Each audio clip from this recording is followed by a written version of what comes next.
We are down to the wire in the race for governor. Candidates are crisscrossing the state, and they're all over television. Who are the frontrunners? We'll get answers from the Hartford Courant's Kevin Rennie and WSHU's Ebong Udoma.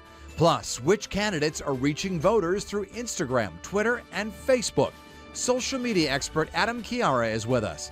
Plus, the candidates will debate on WFSB this week, so our flashback takes us back to the very first debate Channel 3 ever hosted. It's all straight ahead this Sunday morning, August 5th, 2018. From Eyewitness News, Connecticut's most watched local political program, this is Face the State. Good morning, everyone, and thanks for joining us for Face the State on this Sunday morning at 8:30. I'm Dennis House. In just 9 days, you, the voters, will head to the polls in the primary race, and it's considered one of the most important elections in several decades. Now, here are some of the candidates running. The Republican field looks like this: Mark Boughton, Tim Herbst, Steve Obsitnik, Bob Stefanowski, and David Stemmerman. On the Democratic side, there are only two: Joe Ganim and Ned Lamont. And with us today to talk about this very fascinating race, an unusual race, we have Ebong Udoma. He is with WSHU, also the New England News Collaborative. We thank you for being with us here today. Thank you. Kevin Rennie, the blogger for Daily Ructions, and also a columnist for the Hartford Courant. We thank you both for being with us here today. You know, one of the questions I asked in the open there was, is there a front runner? Kevin, I'll begin with you. Is there a front runner on each side right now? Well, there certainly is a front runner among the Democrats, and that's Ned Lamont. I think by any measure, he's likely to win on August 14th. I would say people are going to take a pretty careful look at how much he wins by.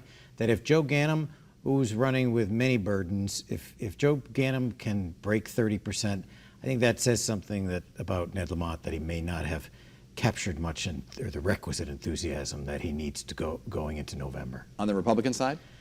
I think it's very hard to figure out who the front runner is. Certainly, primary voters are likely to support, or they have a predisposition for supporting endorsed candidates. That would be Mark Boughton. It's an advantage, certainly starting out to be the endorsed candidate.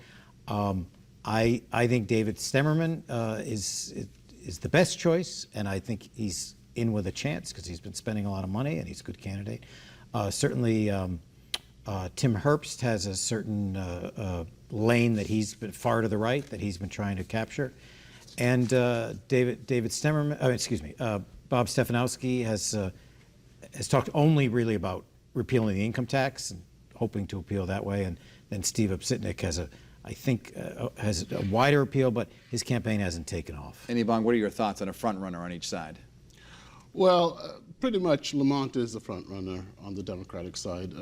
As we've just heard, you know, the burdens that Ganim is facing are just pretty awesome. I mean, having had a conviction and served 7 years in federal prison is a tough hurdle to get over.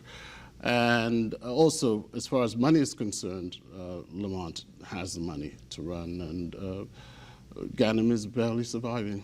And on the Republican side? On the Republican side, I still see it pretty open. You know, Boughton is a party-endorsed candidate, so he has that front-runner status, and probably that's why a lot of the commercials now are attacking Boughton. But it's still pretty open. Still pretty open. Now, independents cannot vote in the primary unless they go to their town hall or go online and change to become a Republican or a Democrat, which I believe they have August 9th online, August 13th in person at the town hall. So do we see a rush of people trying to get involved in this? We see some new voters, but I think that they're new voters. I don't think that there's been a big switch from unaffiliated to one party or the other. Just to vote. To vote. Well, what we have right now, I believe since 2016, there's the Secretary of the State says there's actually been an increase in the number of people who've registered to vote. But the bigger number are Democrats. I think 200,000 have registered as Democrats, and I believe about 80-something thousand as Republicans. Turnout has been traditionally... The most has been still, even in this partisan age, has been people registering and not choosing a party. Yeah. Which under unaffiliated. Connecticut law, they cannot vote on the 14th unless they make No, a they can't choice. vote in the yes, primary, it's closed. It's a closed primary for both But parties. a long time ago, the Republicans opened their primaries to unaffiliated voters, and really no one showed up. People are unaffiliated voters for a reason. That is, they don't want to be associated with a political party. Speaking of political parties, we've had a lot of talk at these debates and on the campaign trail and on the airwaves about how Republican is Bob Stefanowski. And I know this has been an issue, and he's attacking David Stemmerman because he used to be a Democrat as well. How is this going over with Republican voters? Do they really care? I don't think too many Republican voters are paying much attention to that. Generally, let's start from the fact that primaries in August do not attract a large number of voters. So we have a very low voter turnout. So it's the most motivated that show up. So probably we'll get about 30%, and we'll be very lucky to get 30% of registered Republicans showing up for this. So what will determine who wins to a large extent is who can get out their voters. So I have a feeling that a lot of the commercials people are not paying that much attention to.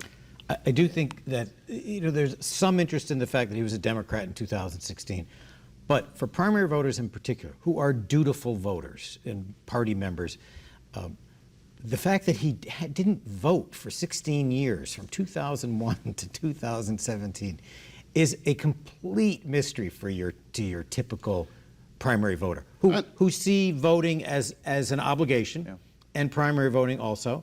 And the idea that someone will be running for governor and has not voted in 16 years puts them off, I think. And he's tried to stay away from that.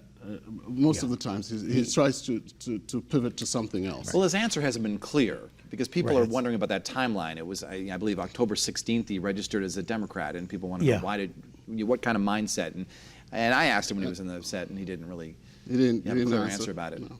And he doesn't have an answer at all about why he didn't vote for 16 years, other than some of that time. Well, he said he was out of the country. He was in London running a payday lending company, so that's not a good answer either. Let's talk a little bit about this lieutenant governor race, because we've had all the candidates on except for Eva Bermuda Zimmerman, who declined our invitation to come on. But we know that there are 5 candidates out there, and they really aren't affiliated with anybody right now, except for Susan Bysowitz, who's running with Ned Lamont.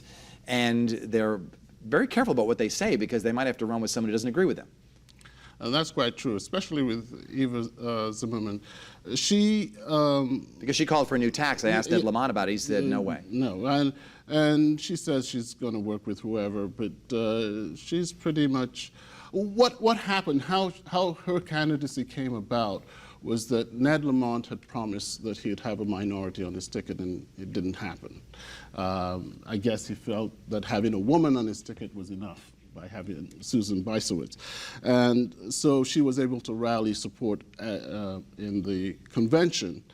And so I don't know how it's going to play out. I know that the Democrats count on the urban centers for a lot of their voting, and she plays pretty well there. However, Susan Bysowitz has run a statewide race before, so I think she has the inside track, but who knows what will happen. It's the 9th time Susan Bysowitz has run for statewide office. But she won 4 of them. Yes. Is that right, 4? Yeah. As Attorney General. Three. Attorney General. But she dashed out of the race for governor this year at the last minute to run for lieutenant governor with Ned Lamont. He was hoping to avoid a primary. That didn't happen. And so I think there's some resistance in that, particularly right now in the Democratic Party, they're looking for new.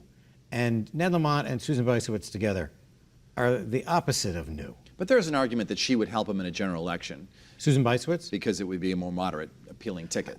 Yeah, I think so. Although she wants to raise $3 billion a year on tolls. That's a huge tax increase for working people in Connecticut. So, I'm not sure that in terms of who provides the tax issue, who's better for Ned Lamont. I'm not sure that it is Susan Bysowitz. What about the Republican field? Markley, Stevenson, and Stewart. Well, Erin Stewart is a new person on. I mean, she's young, and she generated some excitement at the beginning. She was even talking about running for governor, and but I don't know. It's hard for me to tell who will emerge out of that field.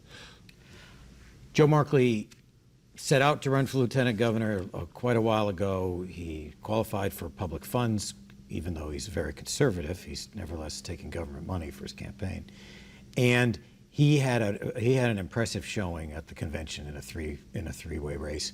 Erin Stewart, again, night before the convention, she decided to switch from running for governor to run for lieutenant governor, and then campaign stalled, and only recently as she had some funding. So it hasn't been a full, what we would consider to be a full campaign. Yeah. I don't know, Jamie Stevenson. And Jamie Stevenson was the same thing. But she may have some base in Fairfield County, which is where there are a lot of Republican primary voters. Stamford, and the primary Greenwich, voters that will come out to vote. Yeah, Stamford, Greenwich, Fairfield, and Norwalk are four of the five highest Republican registration towns in the state. Are the voters you're encountering this summer enthusiastic at all about voting on August 14th? I mean, that everyone has said it should be a later primary. Something that surprised me was that I went to a number of candidate forums, and on the Democratic side, they seem motivated to go out and vote, but not for a specific candidate. They want to vote against the president. Right. It's pretty much a situation where Trump is the one that's motivating the Democrats to come out. We'll have to wait and see. Kevin Rennie, Ebong Udoma, we thank you so much for being on the program today, and a reminder to all of our voters and viewers out there, if you want to vote, you can still register to vote. And if you're an independent and you want to vote in the Republican or the Democratic primary, you can still do so by going online or going to your town hall. In a moment, how you can take part in our debates here next week. And I'm sure you're getting bombarded with social media messages. We'll talk with social media expert Adam Chiara in just a moment. And welcome you to watch past episodes of Face the State on our YouTube channel or on the WFSB app.